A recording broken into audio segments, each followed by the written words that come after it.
Bom, eu estava gravando um vídeo, essa é a segunda parte, segundo vídeo de uma live que eu estava, de estudiosos, pastores, teólogos, da teologia, da Bíblia, e a gente estava falando sobre algumas implicações e estudo da teologia bíblica, mais especificamente e em particular o Novo Testamento. O Novo Testamento ele foi escrito no grego koiné, salvo algumas exceções em aramaico.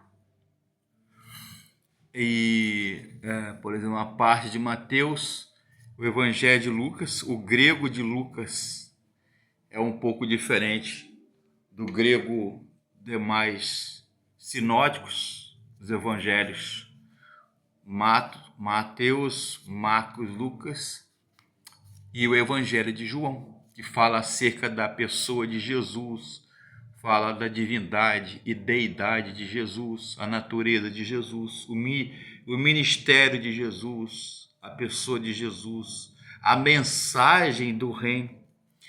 E quando se fala em evangelho, né, a palavra é uma palavra que vem do latim e do grego, né, evangelium e evangelho e evangelium, que quer dizer notícia alegre, boa nova, notícia alvissareira, né, boas novas de salvação. Daí a palavra evangelho.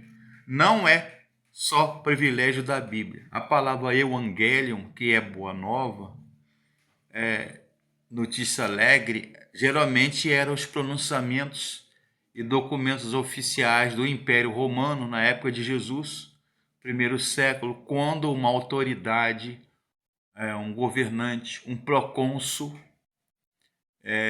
como Pôncio Pilatos, por exemplo, como outros, chamado de Kaiser, ou o emissário do imperador romano, ou o próprio imperador romano, um César, um Otaviano, enfim, era chamado de Evangelium, de Evangelho, e o próprio Evangelho.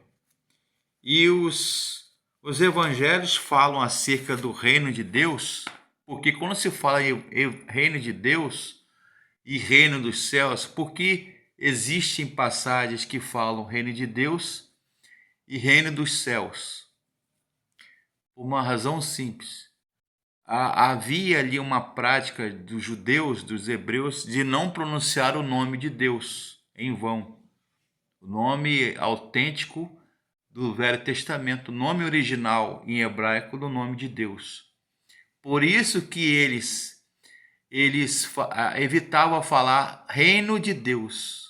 Por exemplo, Lucas e outros evangelhos falam reino dos céus. E os outros evangelistas, né, os evangelhos, como Mateus, como João, falam reino de Deus. E outros, reino dos céus. Por uma razão simples, quando Jesus falava reino de Deus, ou reino dos céus, é porque era para diferenciar uma particularidade de reino de César, do imperador. Quando falava em reino, era o reino de César, o Império Romano. E para ter essa diferença muito gritante e muito grande, aliás, tremenda, Jesus falava, os apóstolos, os discípulos de Jesus falavam reino dos céus ou reino de Deus. Uns reino de Deus e outros reino dos céus, de acordo com os evangelhos. Porque era uma boa nova, uma boa notícia, que a mensagem de Deus, a política de Deus, a teocracia, ou seja, o governo de Deus, tinha que ser implantado na terra, nos corações. Não só politicamente, ou socialmente, ou culturalmente. Era uma faceta da graça de Deus. Era uma atribuição espiritual, era algo espiritual, né? é chamado pelos teólogos de Regnum Gratiae, ou seja, reino da graça. Quando as pessoas se convertiam, no primeiro século do Novo Testamento, o reino de Deus, o reino dos céus, era implantado, ou nascia, ou era plantado nos corações. Jesus nascia quando as pessoas aceitavam a Jesus como Senhor e Salvador. Né? Isso aí, todos os teólogos estudiosos do Novo Testamento concordam nesse ponto. Donald Guthrie, Walter Dunet, Douglas Moo, J.N.D. Kelly, Francis Fuchs, F.F. Bruce, Helmut Koester, Raymond Brown, Robert Gundry, Russell Shedd e outros mais aí, estudiosos, George Eldon Ladd, Howard Marshall, Reverendo Cannon, né? Leon Morris, que é um grande erudito presbiteriano, já falecido, e outros mais aí. Eles, Wayne Grudem também, ele fala da autoridade, quando se fala em estudar o Novo Testamento, e eu falo isso no meu artigo, que está no meu Gmail, está no meu WhatsApp. Eu falo isso estudando Romanos, estudando as cartas do Novo Testamento, as cartas de Paulo, as 13 cartas paulinas, que fala sobre a intertextualidade, ou seja, entre os testamentos e as cartas há uma sequência lógica, cronológica, e há uma comunhão de ideias, digamos assim. Aliás, por exemplo, quando se fala de igreja e reino de Deus, parece duas realidades diferentes ou distintas, mas na verdade não são. O reino de Deus é uma parcela macro do governo de Deus, do poder de Deus, e a igreja de Deus é uma porção micro dentro ou inserida no reino de Deus. Eu vou explicar. Essa porção micro, que seria a igreja, ela faz parte da soberania e do senhorio de Deus, de Jesus. O reino de Deus se confunde com a igreja. E a igreja, a comunidade dos remidos, dos salvos, das novas criaturas em Cristo, faz parte do grande reino de Deus, que é a sua soberania, seu reino, seu reinado, seu propósito, seu governo, seu senhorio. Então, quando se estuda o Novo Testamento ou a teologia bíblica do Novo Testamento, estava falando nessa live, a gente fala de data, de autoria, quem escreveu. No caso de Paulo, escreveu 13 cartas, de Romanos até Tessalonicenses. As chamadas cartas ou epístolas da prisão, que é Efésios, Colossenses, Filipenses e a carta ou epístola a Filemão. São chamadas de cartas ou epístolas da prisão por uma razão simples. Paulo estava preso no cárcere em Roma. Quando ele escreveu essas cartas, ele estava preso. E ele escreve como andavam as pessoas e a comunidade. Não havia igreja ainda. Eclesia.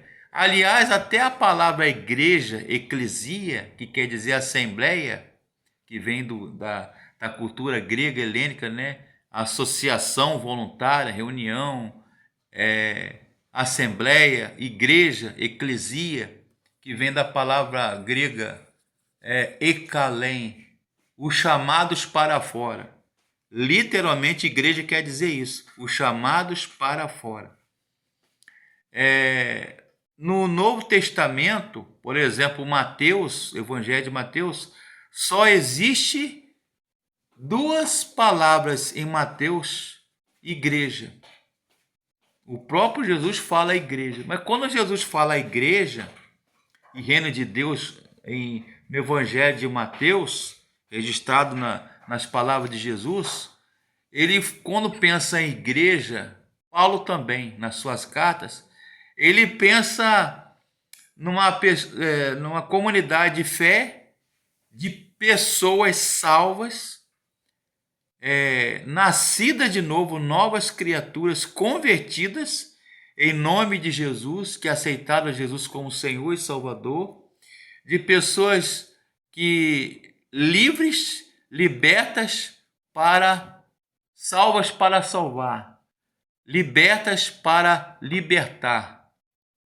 A mensagem do reino, ela se confunde tanto no Evangelho como nas cartas paulinas, as cartas do apóstolo Paulo, são cartas que falam de salvação, de vida com Deus, de transformação, de fruto do Espírito, de andar, né? Tanto é que a expressão em Cristo, ela ocorre 120 vezes no Novo Testamento, e principalmente nas cartas de Paulo, nas 13 cartas ou epístolas do apóstolo Paulo. Em Cristo tem a ver com andar, conviver com Cristo, ou ser mais próximo ou parecido com Cristo.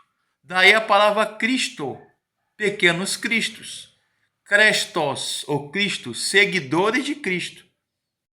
Por isso que lá em Atos, pela primeira vez, os discípulos de Jesus foram chamados de cristãos, porque são seguidores de Cristo. Então, o Novo Testamento, eu falei nessa live, que estavam ali pastores, estudiosos, teólogos, etc., até mestres em teologia e religião, se fala da autoria, quem escreveu, propósito, as ênfases especiais, doutrina, os destinatários, para quem aquela carta ou aquele texto do Novo Testamento foi escrito. Por exemplo, o Evangelho de Mateus. Mateus, evangelista, ele escreveu principalmente para os judeus, porque se fala muito em reino, fala muito na figura do Messias, e mostrar que Jesus era o Messias, o enviado de Deus. Já Marcos escreveu, o evangelista Marcos, ele escreveu para principalmente os romanos, mostrar para os romanos, para a sociedade romana, para o Império Romano, que as autoridades romanas, as pessoas, o povo romano, Jesus como Salvador, como Cristo, e para os judeus que moravam em Roma. Já o Evangelho de Lucas, como ele era médico e ele era de Antioquia, ele escreve para os gentios e os gregos. Gentios era todo aquele que não era judeu. Assim como para os romanos, cidadãos romanos, o Império Romano, na época de Paulo, de Jesus, primeiro século, todos aqueles que não eram romanos ou cidadão romano, ou tinha cidadania romana, que é o caso de Paulo, eram chamados de estrangeiro ou bárbaro. Eles acreditavam assim. E então Lucas escreve para os gregos, mostrando para os gregos, os crentes, os cristãos, as pessoas, os cidadãos de fala helênica, grega, Jesus. Não como mestre só, um pregador da Galileia, filho de Maria e José, mas como filho de Deus e como Deus. 100% homem, 100% Deus, plenamente homem e plenamente Deus. Todos os teólogos estudiosos do Novo Testamento concordam nesse ponto. Então, quando nós falamos em Novo Testamento, teologia bíblica do Novo Testamento, e estudamos uma análise teológica e literária, a gente também estuda sobre o estilo literário. Por exemplo, um evangelho, uma parábola, é um estilo, uma símile, uma epístola ou carta. Por que carta e epístola circular, como os estudiosos chamam? Porque as cartas circulares eram cópias que os apóstolos escreviam e faziam cópias e eram circulares. Qual era a intenção? Era o maior, porque o papel na época de Paulo, na época de Jesus, primeiro século, ele era muito caro. Nem todo mundo escrevia, nem todo mundo conseguia ler o grego, ou o hebraico, ou o aramaico. Muitos eram analfabetos na época de Jesus e na época de Paulo. E o papel, o papiro e o papel era muito caro. Nem o povo comum, os pobres, não tinham acesso às cartas, ao papel. Então a ideia era o quê? Copiar, e essas cópias faziam outras cópias. Por quê? Era para poder o maior número de pessoas do império, os cristãos, os não cristãos, de lerem. Hoje nós temos Bíblias aí em todo lugar, em todas as livrarias. E algumas casas têm a Bíblia. É difícil uma casa não ter a Bíblia. Uma Bíblia, né? Ou uma porção do Novo Testamento, um exemplar do Novo Testamento. Mas naquela época era difícil ter. Por isso que eles copiavam, decoravam os textos bíblicos para poder serem Bíblias ambulantes. Isso mesmo. Quem disse isso não foi eu, foi Coester, um grande erudito do Novo Testamento, estudioso, Helmut Coester, que escreveu 3 volumes de teologia do Novo Testamento, estudioso do Novo Testamento. Eles decoravam e eles passavam oralmente, não só copiavam os textos do Novo Testamento, as cartas, porque Paulo já estava escrevendo o Novo Testamento ali. O cânon do Novo Testamento não estava fechado. Só foi fechado lá, se eu não me engano, perto do 4º século depois de Cristo. Mas na época de Paulo, eles faziam cópias para que todos tivessem acesso e lessem o Evangelho, lessem as cartas ou a mensagem dos apóstolos, a doutrina de Cristo. O idioma, eles falavam ali o aramaico, no 1º século, segundo estudiosos, e o grego koiné, que era o grego comum, que seria, mal comparando, o inglês de hoje, o espanhol e o inglês. Era um idioma, uma língua comercial. E o latim, poucos falavam, era o idioma da religião, o Novo Testamento. Era por isso que todo 99% do Novo Testamento ele foi escrito em grego koiné. Mas existe o grego eslavônico, existe o grego ático, existe o grego clássico, que é o grego de Lucas. Se você pegar os códices, né, originais de Lucas, você vai ver o grego de Lucas, você vai comparar com o evangelho de Mateus e de Marcos, por exemplo, que foi o primeiro evangelho a ser escrito, foi Marcos. Porque Mateus e Lucas, eles usaram a fonte de Marcos. Não, Marcos usou a fonte de Mateus, ao contrário. Lucas e Mateus usaram a fonte de Marcos, que foi o primeiro evangelho a ser escrito. Não foi Mateus, não. Na Bíblia está Mateus. Mas o primeiro evangelho a ser escrito foi o evangelho de Marcos. E a primeira carta, uma das primeiras, foi Tessalonicenses. Então, a epístola aos Gálatas, que foi lá no ano 48, 50, perto do ano 50, que foi o concílio de Jerusalém no 1º século. A epístola, a carta aos Gálatas, foi as primeiras epístolas de Paulo a serem escritas. Porque existia uma chamada fonte Q, ou documento M. Qualquer teólogo sabe disso. Então Marcos usou, e a fonte de Marcos, Mateus e Lucas, escreveram os seus evangelhos e os discursos de Jesus, chamado logias, né? Ou discurso, ou sermões de Jesus, sermão da montanha. Mas existe nos evangelhos, no Novo Testamento, nos evangelhos, 3 sermões. Nós só conhecemos o sermão da montanha, ou o sermão das bem-aventuranças, o mais conhecido.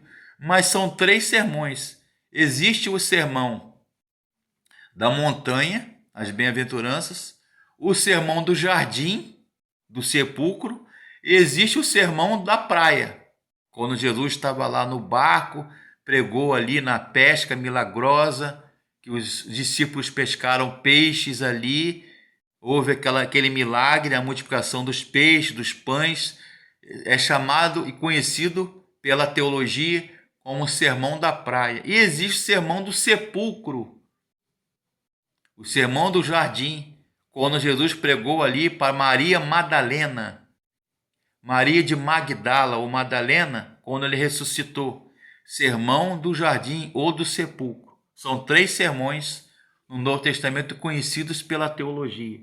Então existe o estilo literário, linguístico, né, dos evangelhos, a língua, a historicidade cultural, os costumes e usos, as roupas, casamento, a cerimônia do batismo, né, chamado pelo judeu de Brit Milá, ou catatone, que era uma circuncisão, era uma mutilação, conforme a lei de Moisés, um sinal da aliança com Deus, como está lá no Velho Testamento, a circuncisão judaica, as festas judaicas, enfim. Então, quando a gente estuda a fundo o Novo Testamento, a teologia do Novo Testamento, ela é cristocêntrica. Então existe a cristocentricidade. O que é isso? Acerca da figura, da pessoa, da mensagem de Jesus Cristo. A ressurreição de Jesus, a morte de Jesus, a paixão de Jesus, a crucificação de Jesus, sua ressurreição, sua morte, seu ministério, seu batismo. Então, quando se fala em Novo Testamento, se fala também nos Evangelhos e acerca da pessoa de Jesus e a sua volta, que na teologia nós chamamos de parousia. Parousia é uma segunda vinda, é um termo técnico grego, sobretudo o costume do Novo Testamento, uma visita de uma pessoa importante, um governador, um imperador, um general romano, uma coisa assim, uma autoridade, é chamado de parousia ou vinda. Então, os cristãos primitivos a igreja apostólica da época do Novo Testamento chamava a parousia ou advento ou a volta de Jesus, que nós estamos aguardando. E sobre o julgamento, a batalha final, o Armagedon, aquela coisa toda da escatologia que está lá no livro do Apocalipse. E basicamente é isso aí. Falar do Evangelho é falar de Jesus, falar da salvação, falar da sua morte, seu sacrifício e da salvação que Cristo oferece através da sua morte na cruz.